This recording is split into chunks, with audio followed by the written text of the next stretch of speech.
Hello दोस्तों, आपके अपने यूट्यूब चैनल AR सड्डा में आपका स्वागत है। आज हम बात करेंगे जो है मैथमेटिक्स के टॉपिक, सबसे इम्पोर्टेंट टॉपिक रेशनल नंबर, ठीक है, प्रमेय संख्या के बारे में।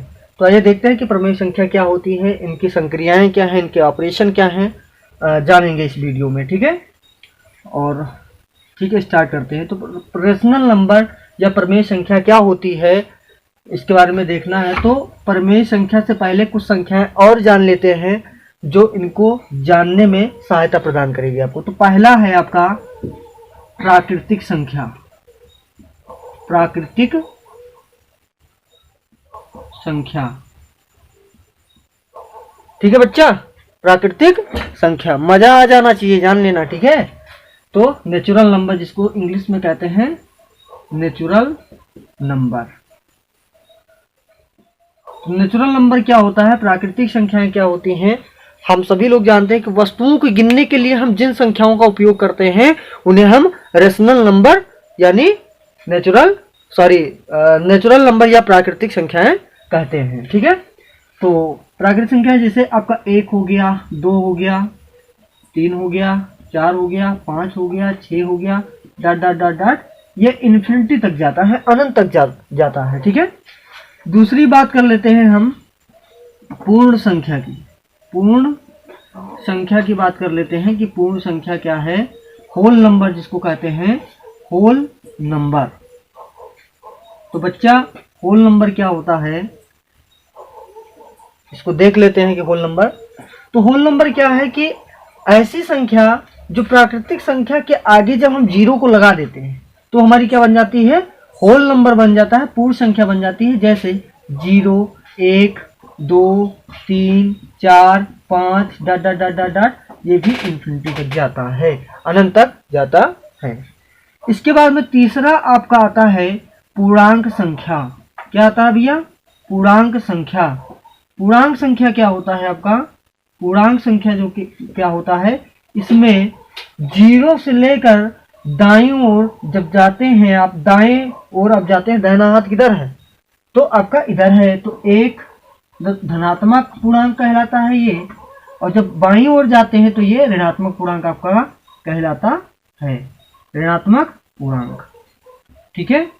तो ऐसी संख्या जब 0 से दाहिनी ओर जाने पर हमको क्या प्राप्त होता है, या दाएं ओर जाने पर, दाएं ओर या दाईं ओर जाने पर धनात्मक पूर्णांक प्राप्त होता है, धनात्मक पूर्णांक प्राप्त होता है।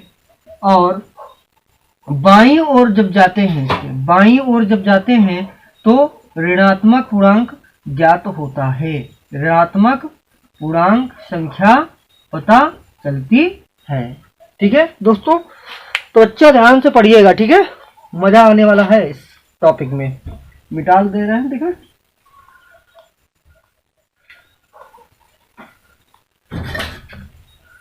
अब इसी में बात कर लेते हैं। तो ये कुछ जो है थोड़ा से हमने बता दिया रेशनल नंबर पढ़ाने से पहले कि जो है प्रमेय संख्या क्या होती है। इससे पहले 3-4 जो है नंबर हमने आपको बताए, उनको दिमाग में रखना। अभी इसका हम उपयोग करेंगे इसमें कि कैसे होता है, ठीक है।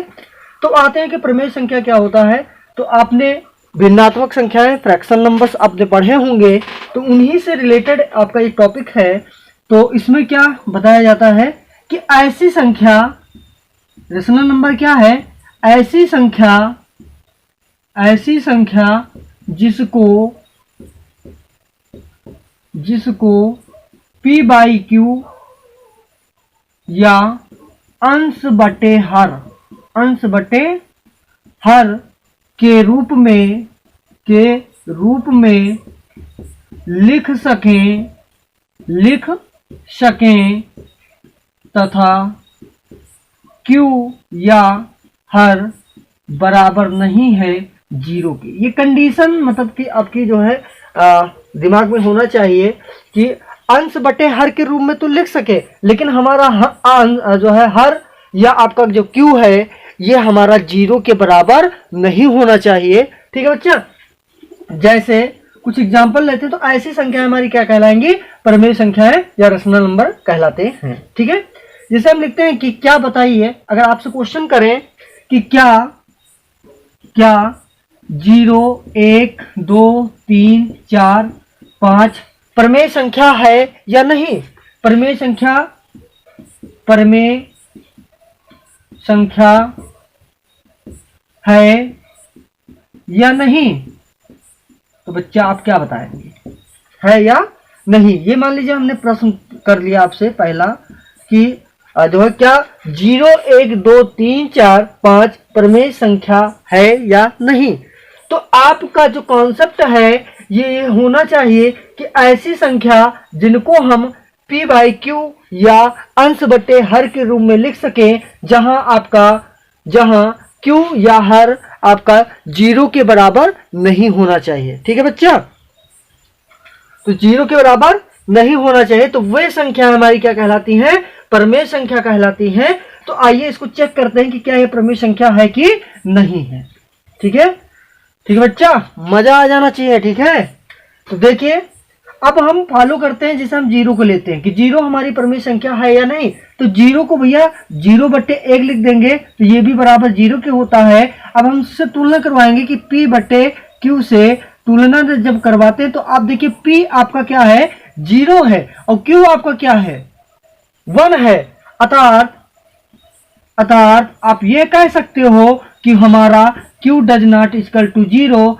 तो आपका यहां पे दिख रहा है, अतः ये क्या होगा? एक प्रमेय संख्या होगी, एक प्रमेय संख्या होगी, एक प्रमेय संख्या होगी।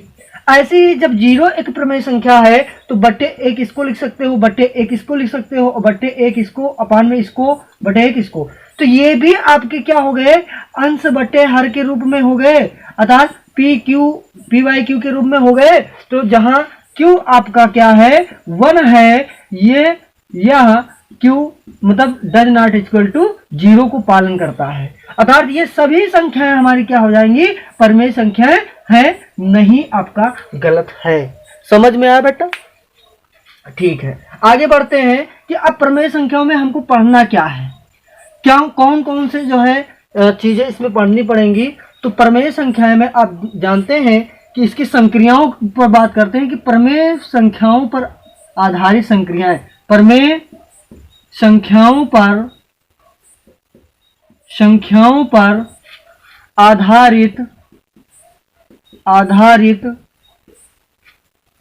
आधारित संक्रियाएं, वो कौन कौन सी संक्रियाएं हैं जो हमको पढ़ना पड़ेगा।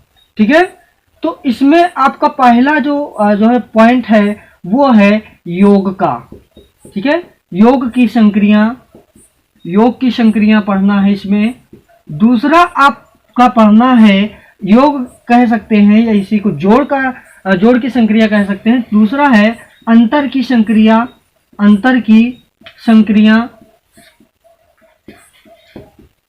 तीसरा आपका है गुणा की संक्रिया। चौथा है आपका भाग की संक्रियाएं या संक्रिया ऑपरेशन पढ़ना पड़ेगा। और जो आपका पांचवा है वो है निरपेक्ष मान। ठीक है बच्चा, तो ये चीजें आपके जो है प्रमेय संख्याओं पर आधारित संक्रियाएं जो है, या आपके प्रमेय संख्या पे आधारित प्रश्न जो है आपके, ये इनसे रिलेटेड क्वेश्चन पूछे जाते हैं। तो ये कौन कौन से? तो पहले एक एक संक्रिया को उठा करके, एक एक संक्रिया को लेकर के हम अच्छे से समझेंगे कि जो है योग की संक्रिया क्या है, किसे कहते हैं। तो इन संक्रियाओं को पढ़ने से पहले कुछ चिन्हों के बारे में जान लेते हैं जिनका उपयोग हम प्रमेय संख्याओं में हमेशा करेंगे। ठीक है, तो देखते हैं। जैसे अगर आपका माइनस और गुणा माइनस का होता है तो ये क्या हो जाता है? प्लस। माइनस का गुणा अगर आपका प्लस से होता है तो ये माइनस हो जाता है, और अगर प्लस का गुणा माइनस से होता है तो ये माइनस हो जाता है, और प्लस का गुणा यदि माइनस से या प्लस से ही हो तो आपका ये प्लस हो जाता है। ये आपके चिन्ह परिवर्तन है, चिन्ह परिवर्तन। तो बच्चा इसको आप लोग नोट डाउन कर लीजिए अपनी कॉपी में। ये चिन्ह परिवर्तन, इसका हर एक क्वेश्चन में आप देखेंगे कि चिन्ह परिवर्तन अगर आप नहीं जान पाए तो क्वेश्चन नहीं हल कर पाएंगे। तो देखते हैं कि कैसे क्वेश्चन में ये आते हैं। तो नोट डाउन हो गया, स्क्रीनशॉट ले लीजिए भाई, ठीक है। तो आते हैं एक उदाहरण एग्जाम्पल के तौर पे हम समझते हैं कि प्रमेय संख्याओं का योग की क्रिया। प्रमेय संख्याओं का योग। तो इसमें भी कई सारे जो है पॉइंट्स आते हैं, जिसमें क्या है, पहला आपका है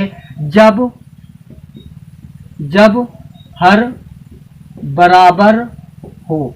जब हर बराबर हो तो हम प्रमेय संख्याओं को कैसे हल करते हैं। तो जैसे एग्जांपल लेते हैं, आपका पहला है जैसे क्वेश्चन फर्स्ट कि 1/4 प्लस 3/4 है। यहाँ पे हमने क्या किया कि प्लस है और यहाँ पे हमने माइनस लगा दिया। तो अभी आपको हमने मतलब इसका क्या करना है, का योग ज्ञात कीजिए। का योग ज्ञात कीजिए, ये प्रश्न है मान लीजिए आपका। तो बड़ा सिंपल सा क्वेश्चन है। आप जानते हैं कि हर जब बराबर हो तो कैसे हल करेंगे। इसको चिन्ह परिवर्तन पहले देखेंगे कि यहाँ पे आपका क्या है, माइनस, यहाँ पे आपका प्लस है। तो 1/4 हो गया, प्लस माइनस माइनस हो गया और 3/4 हो गया। अब आप देखते हैं कि यहाँ पे जो हर है वो आपका बराबर है, इक्वल है, इसलिए उसको एक बार लिखते हैं और ऊपर की संख्याओं को एज इट जैसा है वैसा ही लिख लेते हैं। तो 1 - 3। अब आप जानते हैं भैया, ठीक है, आप जानते हैं कि 3 में से 1 में से तो 3 जाएगा नहीं, तो भैया 3 में से 1 को जो है निकालेंगे, घटाएंगे तो आपका क्या आएगा, 2 आएगा। लेकिन बड़ी संख्या क्या है, 3 है, इसके आगे कौन सा निशान है, माइनस का, तो यहाँ पे माइनस लग जाता है और बटे आपका 4 हो जाएगा। 4 हो गया। अब काट देंगे, 2 1 कम 2, 2 दूनी 4, तो आपका कितना है, -1/2। तो ये आपका आंसर आ गया, -1/2। तो इस प्रकार से देखिए, यहाँ पे प्लस और माइनस, यहाँ पे जो हुआ है ये आपका प्लस और इंटू आपका क्या हुआ, माइनस, तो इक्वल टू क्या हो गया, आपका माइनस हो गया है। यही माइनस हमारा यहाँ पे प्रयोग किया गया है। ठीक है बच्चा, तो देख लीजिए बहुत ध्यान से, एक बार पढ़ लीजिए, कभी भूलेंगे नहीं, जान लीजिएगा। ठीक है, तो जब हर आपका क्या था, बराबर था। एक बड़ा क्वेश्चन लेकर के समझते हैं इसको कि कैसे हम हल करेंगे। ठीक है,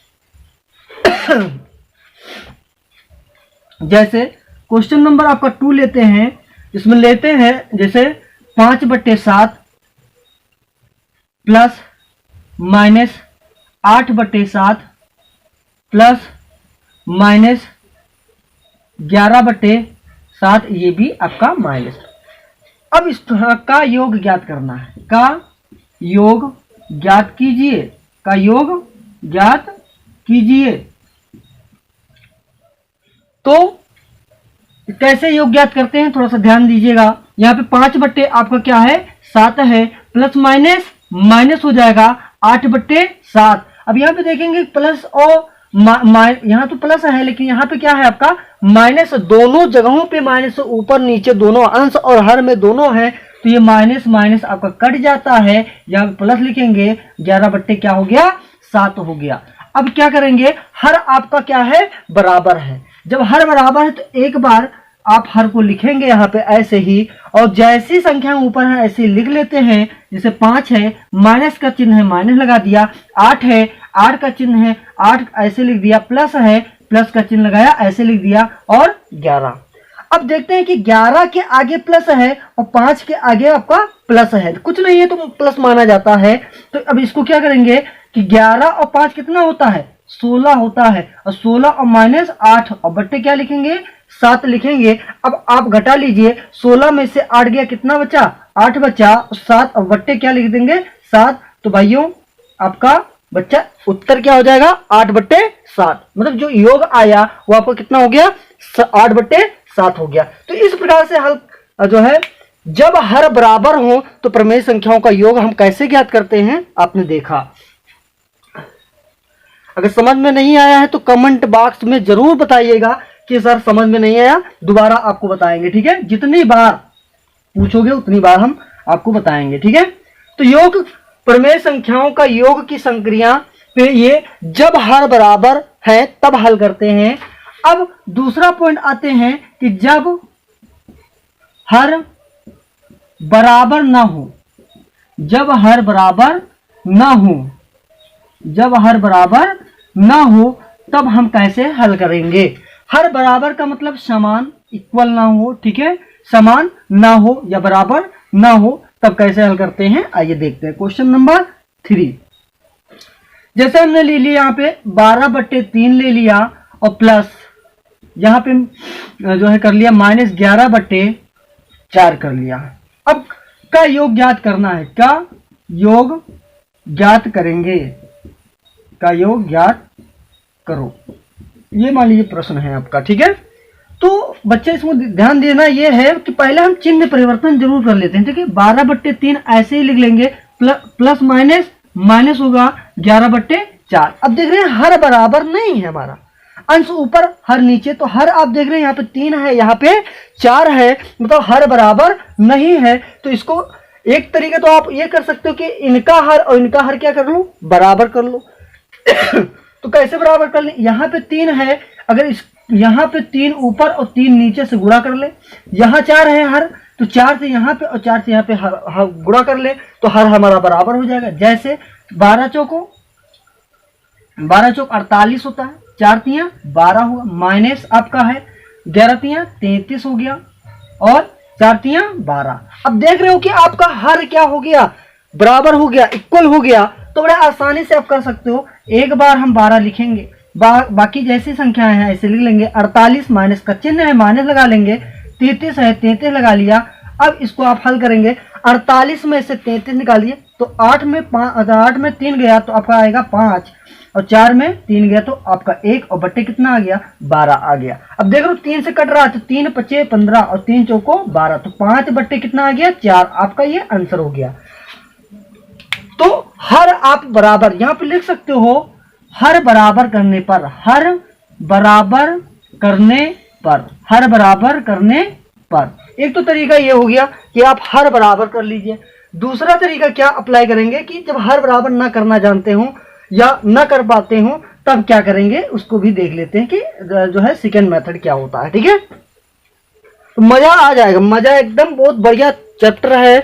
और ये मान के चले कि ये जो है बेसिक है, एकदम बेसिक है, क्लास 8 लेवल का है, जो आपको कहीं ना कहीं फायदा करेगा। बहुत सारे ऐसे जो है आपके जो है स्टूडेंट होते हैं जो ग्रेजुएशन कर लिए, इंटर में पढ़ते हैं, लेकिन वो प्रमेय संख्याओं का योग करना, उनका घटाना, जोड़ना, ठीक है, गुणा करना ये नहीं आता उनको, तो वे इन वीडियो को देख करके जान सकते हैं, सीख सकते हैं। तो यहाँ पे हर आपका बराबर नहीं, तो पहले तो तरीका वही है कि जो चिन्ह है उसको हम देखेंगे किस प्रकार परिवर्तित हो रहा है। तो 12/3 लिखा, प्लस माइनस माइनस हो गया, 11/4 हो गया। तो ये तरीका। अब यहाँ पे हम हर बराबर ना करना जानते हो, अगर छोटी संख्या तो बड़ा आसानी से हम कर लेंगे कि इनका नीचे जो हर है उनका हम गुणनखंड कर लेते हैं। तो ये क्या होगा, 3 गुणे 4 हो गया। यहाँ पे 12 लिखा तो इस 12 को यहाँ पे लिखेंगे और फिर इसके नीचे वाला जो हर है इसको हम ढक लेते हैं, तो बचा कितना, 4। तो इसको हम 4 से क्या करेंगे, गुणा कर दिए। यहाँ माइनस है तो माइनस लिखा। अब यहाँ पे 11 लिख लेंगे, गुणे के निशान लगाएंगे और इसके नीचे हर क्या है, 4, इसको ढक लिया। और यहाँ पे 3 है तो 3 से इसको क्या कर दिया, गुणा कर दिया। तो आपका क्या है, 12 चौको 48 माने 11 तियां 33 और बट्टे 4 तियां 12 आ जाएगा। अब इसको हल करते हैं आगे, तो आपका कितना आएगा, 8 में 3 गया 5 आएगा और 4 में 3 गया 1 और बट्टे आपका 12। 3 से काटेंगे, 3 × 5 = 15, 3 चौको 12। आपका देख लीजिए वही आंसर आ गया, ठीक है। और बहुत सारे तरीके हैं, ठीक है, ये आप कह सकते हो सेकंड जो दूसरे तरीके से हल किया गया है। बहुत सारे तरीके हैं भाई, बहुत सारे तरीके, ठीक है, मजा आ जाएगा। देखिए कैसे लगाते हैं इस सवाल को, और ठीक है। या एक तो बताते हैं ना लासा लेकर के, तो लासा क्योंकि अभी हमने पढ़ाया नहीं है, पहली वीडियो आपकी है, रेशनल नंबर की मान के चलिए पहली वीडियो है भाई, ठीक है, पहली वीडियो है। तो इसमें लासा लेकर के भी हल किया जा सकता है, लेकिन हम आगे की ओर बढ़ रहे हैं। हमने आपको बताया कि जब हर बराबर होंगे तब कैसे हल करेंगे, जब हर बराबर ना हो तो कैसे प्रमेय संख्याओं को हल करते हैं, ये आपने सीख लिया। ठीक है,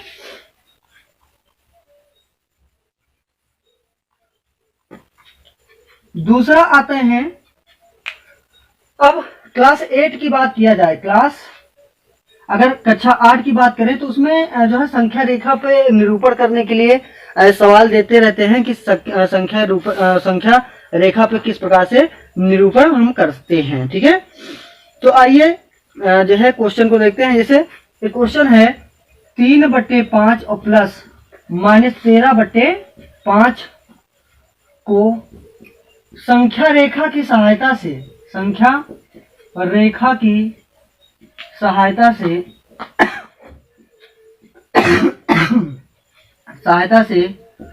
हल कीजिए, संख्या रेखा की सहायता से हल कीजिए। तो देखिए संख्या रेखा से कैसे हल किया जाता है। तो सर्वप्रथम क्या करेंगे कि एक रेखा खींच लेंगे, ऐसे एक रेखा खींच लिया, बीच में आप यहाँ पे क्या करेंगे, क्योंकि ये संख्या रेखा पे हम तभी दर्शा सकते हैं पूर्णांक संख्या लेंगे, और आपका यहाँ पे 0, फिर क्या है, अब आपका जो हर है वो क्योंकि बराबर है तो यहाँ पे करने की आवश्यकता नहीं है, आपका पहले से ही हर जब बराबर है तब कैसे हल करते हैं। तो यहाँ पे आप जाएंगे तो दाईं ओर, ठीक है, तो आपका 1/5 और फिर जो है आप लेंगे 2/5, फिर आपका 3/5, फिर आपका 4/5, ऐसे 5/5 ये ले लिया। अब इधर भी आप जो है जाएंगे और हल करेंगे तो आपका क्या होगा, -1/5, -2/5, -3/5, -4/5, -4/5, -5/5, -6/5, -7/5, -8/5, -9/5 और -10/5, इतने से काम चल जाएगा। तो हम यहाँ पे इतना ही ले रहे हैं। अब हम देखेंगे कि इसका जो है धनात्मक विस्थापन कितना हो रहा है। तो जब हम 0 से, जो कोई हम देख रहे हैं कि यहाँ पे एक 3/5 है, तो हम पहले ऐसे जाएंगे और जो है 3 विस्थापन आप देख रहे हो कि जो है 3 विस्थापन धनात्मक दिशा की ओर। तो यहाँ पे लिख लेंगे कि 3/5 में 3 विस्थापन किधर है, धनात्मक की ओर है, धनात्मक की ओर या धनात्मक दिशा की ओर कह सकते हो। फिर यहां से ही गिनेंगे, हम यहां से गिनेंगे और कितना, -13/5, तो 1 2 3 4 5 6 7 8 9 10 11 12 13। तो हम यहां से ऐसे आएंगे और फिर सीधे यहां तक जाएंगे, ये ऐसे। तो ये यहाँ पर जब देखेंगे तो ये कितना हो रहा है विस्थापन, आप देख रहे हो कि -13/5 में 13 विस्थापन जो है वो कितना विस्थापन, वो ऋणात्मक दिशा की ओर है। किधर है, ऋणात्मक जो है दिशा की ओर, ठीक है। 13 का विस्थापन है। अब यहां से ये देखेंगे कि जो हमारा यहाँ पे आ रहा है, ठीक है, ये विस्थापन जो आ रहा है यहां से यहां तक, ठीक है, ये कितना है आपका, तो -10/5 का विस्थापन है। 5 का में जो है बराबर -10 का विस्थापन, और जो आपका -10 का विस्थापन यहाँ पे जो आया है, यही आपका क्या होता है, आंसर होता है। तो -10 का विस्थापन, अर्थात ये कह सकते हो कि जो संख्या इसका जो आंसर प्राप्त होगा वो क्या होगा, -10/5 होगा, या 5 दूनी 10 -2 आपका होगा। तो यही आपका क्या हो गया, संख्या रेखा पे आपने दर्शा दिया कि हम जो है दो प्रमेय संख्याओं को हम संख्या रेखा पर किस प्रकार से जोड़ सकते हैं, क्या है, ठीक है। तो योग की संक्रियाओं पे आपका हो गया है बच्चा। तो इसमें कोई भी डाउट हो कमेंट बॉक्स में जरूर लिखें। अच्छा लगा हो वीडियो तो सब्सक्राइब जरूर करें, अपने दोस्तों को शेयर करें, और अगले वीडियो में मिलेंगे। ये पहला वीडियो हमारा था रेशनल नंबर, प्रमेय संख्या की पहली वीडियो थी, और वो A to Z प्रमेय संख्या A to Z आपको बताएंगे कि क्या होता है, क्या है, और जितने भी संक्रियाएं आपको बताए हैं एक एक वीडियो आपको बताएंगे। धीरे धीरे छोटा छोटा वीडियो बना रहे हैं जिससे आपको जो है ज़्यादा तकलीफ ना हो, ज़्यादा समस्याएं ना हो, तो यहीं पे हम अपनी बात को समाप्त करते हैं। धन्यवाद। जय हिंद।